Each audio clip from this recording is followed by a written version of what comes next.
जहाँ भगवान की कथा होती है ना, तो सारे जो तीर्थ हैं, बड़े बड़े तीर्थ, गंगा, यमुना, प्रयागराज, कुरुक्षेत्र, पुष्कर, सब आकर के विराजमान हो जाते हैं।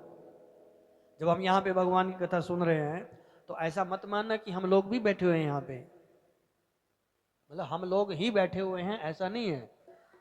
जहां भी भगवान की कथा होती है, सूक्ष्म रूप धारण करके सारे तीर्थ, सारे संत, सारे मुनि अपने अपना स्थान ग्रहण कर लेते हैं और भगवान की कथा सुनने का आनंद लेते हैं। और विशेष करके हनुमान जी के बारे में तो आप जानते ही हैं। यत्र यत्र रघुनाथ कीर्तनम तत्र तत्र कृतमस्तकांजलिं वाष्पवारि परिपूर्णलोचनं मारुतिं नमत राक्षसान्तकम्। जहाँ भगवान की कथा होती है वहां पर सारे तीर्थ आकर के अपना स्थान ग्रहण कर लेते हैं। बोलो जय सिया राम। जय श्री राधे राधे बोलो, राधे राधे। राधे राधे राधे राधे। एक महात्मा थे, कोई अंधे महात्मा, वो कहीं आ जा नहीं सकते थे। तो उनके मन में विचार आया कि हमको कोई यहीं कथा सुनाने के लिए आ जाए। अब अंधा आदमी कहाँ जाए? तो भगवान ने उसका मनोरथ पूर्ण करने के लिए, कि संत महात्मा है, कथा सुननी चाहते हैं, एक पंडित जी को स्वप्न दिया। स्वप्न में आ गए भगवान कि भाई यहाँ से थोड़ी दूर आपके घर के साथ ही आश्रम है, वहाँ एक महात्मा रहते हैं, आप जानते हैं, अंधे हैं, तो उनको आप हर रोज कथा सुनाया करो। तो उस पंडित जी ने स्वप्न में आए हुए भगवान की आज्ञा का पालन कर लिया और संकल्प कर लिया, हाथ में गंगा जल लेकर के, कि भगवान ने जो मुझे बोला है और भगवान मुझे शक्ति प्रदान करें कि 1 वर्ष तक मैं लगातार इनको भगवान की कथा सुनाऊंगा। तो उन्होंने कथा सुनाने का संकल्प कर लिया और हर रोज जाते महात्मा के पास और भगवान की दिव्य चरित्र, कभी कृष्ण के, कभी राम के, कभी भगवान परशुराम के, पूरी कथाएं उनको सुनाते थे। और बीच बीच में महात्मा प्रश्न करते थे, थोड़ा बहुत उन्होंने कुछ सुना होगा तो बीच बीच में प्रश्न करते थे। तो पंडित जी को बड़ा आनंद आता था, बड़ी आनंद के साथ उनकी कथा सुनाते थे उनको। तो समय बीतता गया, समय बीतता गया। जहां पर पंडित जी रहते थे उनसे लगभग 2 कोस की दूरी पर गंगा थी, गंगा मैया। लेकिन देव योग से वो पंडित जी, उन्होंने संकल्प लिया था कथा करने का। 1 वर्ष का नहीं, आजीवन का संकल्प लिया उन्होंने। आजीवन का मतलब जब तक मेरा जीवन रहेगा मैं इन महात्माओं को कथा सुनाऊंगा, ऐसा संकल्प किया उन्होंने। तो गंगा में स्नान करने के लिए कभी नहीं जा सके, जबकि 2 कोस की दूरी पर गंगा थी, गंगा स्नान करने के लिए नहीं जा सके। बस सवेरे उठते अपना नित्य नेम करते, संध्या वंदन पूजा पाठ करते और महात्मा के पास कथा सुनाने के चले जाते। कथा सुना करके आते, फिर अपना घर के काम काज जो भी उसके करने होते थे वो करते। तो इस प्रकार से समय निकलता गया। एक दिन की बात है कि 2 महात्मा जा रहे थे गंगा स्नान के लिए। देव योग से पंडित जी का घर रास्ते में पड़ गया। तो पंडित जी को कहने लगे कि महाराज थोड़ी ठहरने की व्यवस्था हो सकती है। पहले क्या होता था, पैदल सब लोग चलते थे और साधु और शरीफ लोग होते थे। जहां भी अंधेरा हो गया वहीं पर कुछ ना कुछ व्यवस्था सबकी हो जाती थी। घर में रहते थे, जैसा दाल चावल रोटी पानी घर में बना वो उसको दे देते अतिथि को। बहुत ज़्यादा फॉर्मेलिटी नहीं होती थी कि अब समोसा लिया और पकौड़े लिया और ये डोसा लिया, और ऐसा नहीं होता था। जो घर में बना वही अतिथि के लिए होगा। तो बड़े आनंद के साथ उन्होंने कहा कि महात्मन ठीक है, आप दो दो व्यक्ति हैं, आप ठहरिए हमारे घर में। तो शाम को उनकी बड़ी सेवा की पंडित जी ने और उनके साथ बातचीत हुई।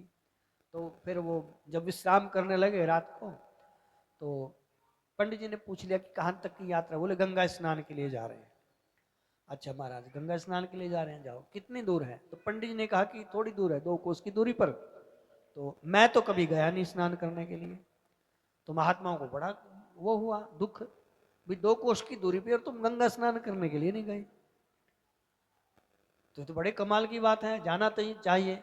गंगा तो इसलिए प्रकट हुई है कि गंगा स्नान करना चाहिए व्यक्ति को। तो ने कहा कि महाराज बस मैं, मेरे साथ कुछ ऐसा ही है, एक महात्मा रहते हैं, उनको कथा सुनाने के लिए चला जाता हूँ। तो मेरे को समय नहीं मिलता है। तो महात्मा जैसे कैसे उन दो महात्माओं ने रात तो काट ली वहां पे, लेकिन उनको उनका मन बड़ा दुखी हुआ कि कैसा आदमी है, इतनी नजदीक गंगा में इतनी दूर से आ रहे हैं, ये गंगा स्नान के लिए नहीं गए। तो जैसे कैसे वो सवेरे वहां से गंगा स्नान के लिए चल पड़े दोनों महात्मा। जब महात्मा गंगा स्नान के लिए गए, गंगा जी के किनारे पर पहुंचे तो देखा वहां पे जल ही नहीं है। बोलो राधे राधे। राधे राधे। महात्माओं ने देखा जल ही नहीं है, जल ही नहीं है वहां पे। तो महात्मा ने विचार किया कि थोड़ा आगे चलते हैं, जिधर से गंगा बह रही थी। तो थोड़ी और चले, फिर देखा जल नहीं है। मतलब जल तो था, उनको दिखाई नहीं दिया। गंगा मैया की कुछ ऐसी कृपा हुई। तो वहां पे चलते गए चलते गए चलते गए, उनको कहीं पर भी गंगा जल दृष्टिगोचर नहीं हुआ, नहीं दिखा। तो फिर उन्होंने हाथ जोड़ करके गंगा मैया के चरणों में प्रणाम किया कि हे गंगा मैया, आप हमें दर्शन क्यों नहीं दे रही है। तो फिर गंगा मैया बोलती हैं, मतलब आवाज आती है उनको आकाशवाणी की तरह कि हे महात्मन, जिन पंडित जी के घर में ठहरे थे उन पंडित जी का तुमने बहुत अपमान किया है।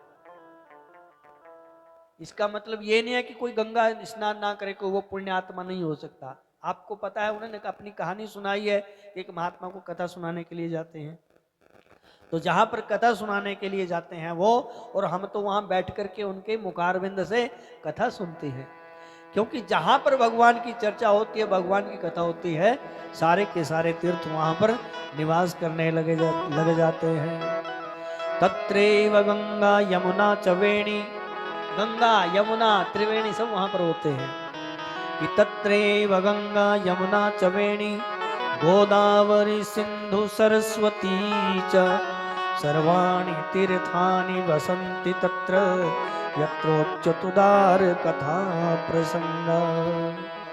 जहां पर भगवान की कथा होती है वहां पर गंगा यमुना त्रिवेणी सरस्वती नर्मदा सिंधु सरस्वती सारी की सारी पवित्र नदियां सारे तीर्थ वहां पर निवास करने लग जाते हैं। वहां पर बैठ करके भगवान के कथा सुनते हैं, जहां पर भगवान की कथाओं की धारा बहती है।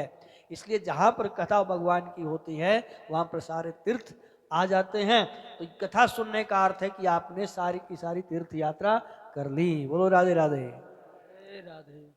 ये भगवान की कथा सुनने की महिमा बताई गई है। तो फिर उन महात्माओं ने कहा कि हे माँ हमें दर्शन दो। तो उसके बाद फिर उन्होंने कि हम पंडित जी से कथा सुनेंगे, जाकर के हमें दर्शन दो। उसके बाद गंगा मैया प्रकट हुई, और गंगा मैया ने जब प्रकट हुई तो उन्होंने गंगा जी में स्नान किया, और फिर आकर के पंडित से क्षमा याचना की, हमें क्षमा करना, हमें नहीं पता था कि आपकी इतनी महिमा है कि आप भगवान की कथा सुनाते हैं। तो जहां पर भगवान की कथा होती है, आचार्य कहते हैं कि तत्रैव गंगा यमुना च सरस्वती, त्रिवेणी प्रयागराज जिसको बोलते हैं, वो भी आकर के वहां पर निवास करने लग जाते हैं। कहा जहां पर भगवान की कथा होती है। और यह तो इतना पवित्र स्थान है अपना तो यहाँ का, यहाँ पर तो अनेकों वर्षों से, अब अभी हम ही तो को तो थोड़ा ही समय हुआ है यहाँ पे, पहले भी कोई यहाँ पर सिद्ध महात्मा रहे होंगे। बहुत सुंदर दिव्य मंदिर था पहले भी, मंदिर शुरू से ही है। हाँ थोड़ा अब सुंदर बन गया, भव्य हो गया है, सब चीज़ों की सुविधाएं हो गई हैं, लेकिन मंदिर पुराना है। इसलिए भगवान की कथा यहाँ पर बहुत होती है, और जहाँ पर भगवान की कथा होती है वहाँ पर सारे तीर्थ निवास करने लग जाते हैं। बोलो गंगा मैया की जय। तो ऐसी उछल